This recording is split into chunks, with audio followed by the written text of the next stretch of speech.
ಆಚಿ ಮಸಾಲ. ಎಂತ ಅಡಿಗೆಯ ರುಚಿಯಾಗೋ ರಹಸ್ಯವು 20 ರೂಪಾಯಿ.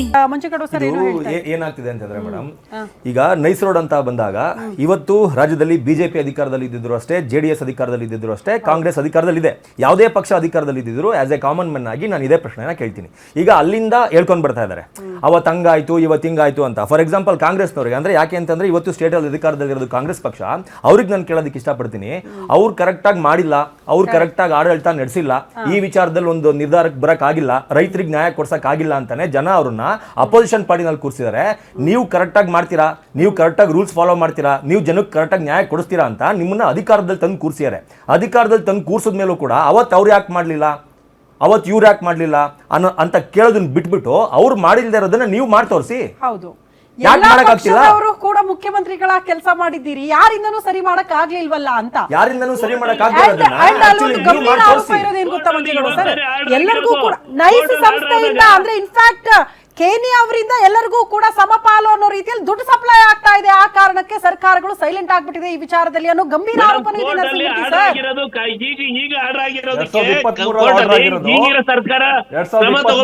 ಬಂದಂತದ್ದು ಕಾಂಗ್ರೆಸ್ ಸರ್ಕಾರ. ಅದೇ ಯಾರು ಮಾಡಕ್ಕಾಗ್ತಿರೋದನ್ನ ಇವ್ರು ಮಾಡ್ಬೋದಲ್ಲ, ಇವ್ರು ಮಾಡೋ ಕ್ರೆಡಿಟ್ ಇವರೇ ತಗೊಳ್ಳಿ. ಇವರೇ ಕ್ರೆಡಿಟ್ ತಗೊಂಡು ನಾನೇನ್ ಹೇಳಿದ್ನಲ್ಲ ಮೇಡಮ್, ತಿಂಗಳಿಗೆ 17,000 ರೂಪಾಯಿವರೆಗೂ ಒಬ್ಬ ವ್ಯಕ್ತಿ ದುಡ್ಡು ಹೋಗ್ತಾ ಇದೆ ಅಂತಂದ್ರೆ ಅದು ಉಳಿಸುವಂತ ಕೆಲಸ ಮಾಡ್ಲಿ, ಯಾಕೆ ಮಾಡ್ತಾ ಇಲ್ಲ? ಹೇಳಿ ರವಿ ಸರ್, ಮಾತಾಡಿ. ಕೋರ್ಟಲ್ಲಿ ದುಡ್ಡು ಕಟ್ಬೇಡಿ ಅಂತ ಮೆನ್ಷನ್ ಮಾಡಿದಾರಾ? ನಾನು ಹೇಳ್ತೀನಿ ಹೇಳಿ, ಅದೇನ ಇದೆಯಾ? ದುಡ್ಡು ಕಟ್ಬೇಡಿ ಅಂತ ಹೇಳಿಲ್ಲ ಸರ್, ಅತಿ ದೊಡ್ಡ ಸ್ಕ್ಯಾಮ್ ಅನ್ನೋದನ್ನ ಹೈಕೋರ್ಟ್ ನ ನಿರ್ದೇಶನದಲ್ಲೇ ಉಲ್ಲೇಖ ಮಾಡಿದೆ ಅಂತ. ಇದು ಸ್ಕ್ಯಾಮ್ ಅಂತ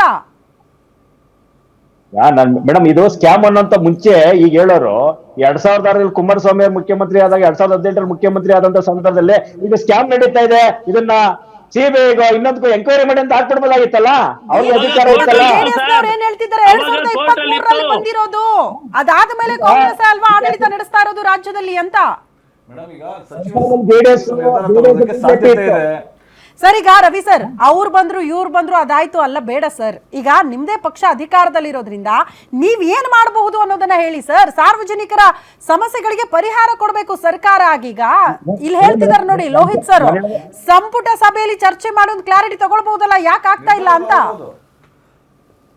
ಆಯ್ತು ಮೇಡಮ್, ಈಗ 2003 ಕೋರ್ಟ್ ಆದೇಶ ಮಾಡ್ತು ಅಂತ ನೀವೆಲ್ಲ ಹೇಳ್ತಾ ಇದ್ದೀರಿ, ಒಪ್ಕೊಳ್ಳೋಣ.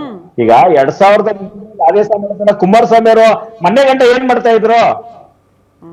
2003 ಮೊನ್ನೆ ಗಂಟ ಮಾಡ್ಕೊಂಡಿದ್ರ, ಮೊನ್ನೆ ಊಟ ಮಾಡಿದ್ರ, ಅದೆಲ್ಲ ಬೇಡ ಸರ್. ಈಗ ಅಲರ್ಟ್ ಆಗಿದ್ದಾರೆ, ಕೇಳ್ತಿದ್ದಾರೆ, ಕ್ಲಾರಿಟಿ ಕೊಡಿ.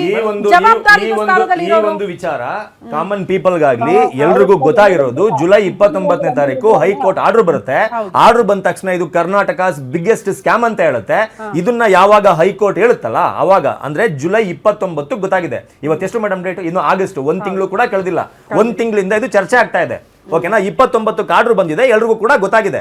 ಅಲ್ಲಿ ಅದಕ್ಕಿಂತ ಮುಂಚೆ ಯಾರಿಗೂ ಗೊತ್ತಿರಲಿಲ್ಲ, ಈವನ್ ನನಗೂ ಕೂಡ ಗೊತ್ತಿರಲಿಲ್ಲ. ಜಸ್ಟಿಸ್ DK ಸಿಂಗ್ ದ್ವಿಸದಸ್ಯ ಪೀಠ, ಜಸ್ಟಿಸ್ DK ಸಿಂಗ್ ಮತ್ತು ಇದು ಇವರು ನದಾಫ್ ಅಂತ ಹೇಳಿ ಅವರು ಆದೇಶ ಕೊಡ್ತಾರೆ. ಭಾರಿ ದೊಡ್ಡ ಒಂದು ಹಗರಣ ಆಗಿದೆ ಇದು, ಸಂಪೂರ್ಣವಾಗಿ ಇದು ಕಾನೂನು ಬಾಹಿರ.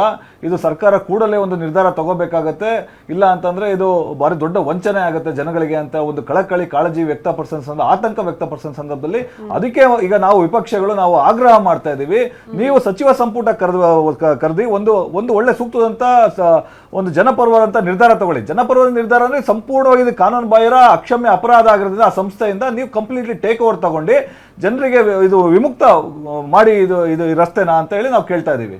ಓಕೆ ನರಸಿಂಹಮೂರ್ತಿ ಸರ್, ಎನಿವೇ ನಿಮ್ಮ ನಾಯಕರು ಜನರ ಹಿತ ಕಾಪಾಡುವಲ್ಲಿ, ರೈತರ ಹಿತ ಕಾಪಾಡುವಲ್ಲಿ ಧ್ವನಿ ಎತ್ತಿದ್ದಾರೆ. ಓಕೆ, ಶ್ಲಾಘನೀಯ. ಬಟ್ ಈಗ ಪಕ್ಷ ಅಂತ ಬರಲ್ಲ, ಪಕ್ಷ ಭೇದ ಮರೆತು ಪಾಪ ಹಲವಾರು ವರ್ಷಗಳಿಂದ ಭೂಮಿಗೆ ಪರಿಹಾರ ಸಿಗದೆ ಒದ್ದಾಡ್ತಿದ್ದಾರೆ ಸರ್ ರೈತರು. ಮತ್ತೆ ಇರುವ ಷರತ್ತುಗಳನ್ನ ಮೀರಿ ನೈಸ್ ರಸ್ತೆಯನ್ನ ನಿರ್ಮಿಸಲಾಗಿದೆ ಇಲ್ಲಿ. ಹಂಗಾಗಿ ಪಕ್ಷಾತೀತವಾಗಿ ಕೂತ್ಕೊಂಡು ಏನು ಮಾಡಬಹುದು ಆ ಸಂಸ್ಥೆ ವಿರುದ್ಧ ಅನ್ನೋದನ್ನ ನಾವು ಮಾತಾಡ್ಬೇಕಾಗುತ್ತೆ. ಸೊ ಏನ್ ಸಲಹೆ ಕೊಡಬಹುದು ರಾಜ್ಯ ಸರ್ಕಾರಕ್ಕೆ ಅಂತ, ಪಕ್ಷ ಪಕ್ಕಕ್ಕಿಡಿ, ಸಲಹೆ ಏನ್ ಕೊಡಬಹುದು ಅಂತ ನೋಡಿ. ಕಾಂಗ್ರೆಸ್ ನ ಇವಾಗ ಅಲ್ಲಿ ಲೈನ್ ನಲ್ಲಿ ಇರುವಂತ ನಮ್ಮ ಸ್ನೇಹಿತರು ಕೇಳಿಸ್ಕೋಬೇಕು. ಕುಮಾರಣ್ಣ JDS ಕಾರ್ಯಕರ್ತರು ಕಟ್ಬೇಡಿ ಅಥವಾ ಬಿಜೆಪಿ ಕಾರ್ಯಕರ್ತರು ಕಟ್ಬೇಡಿ ಅಂತ ಹೇಳಿಲ್ಲ.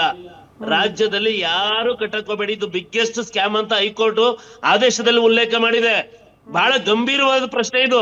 ಸರ್ಕಾರ ನೆಕ್ಸ್ಟ್ ಡೇನೆ ಇಮಿಡಿಯೇಟ್ ಅದನ್ನ ಟೋಲ್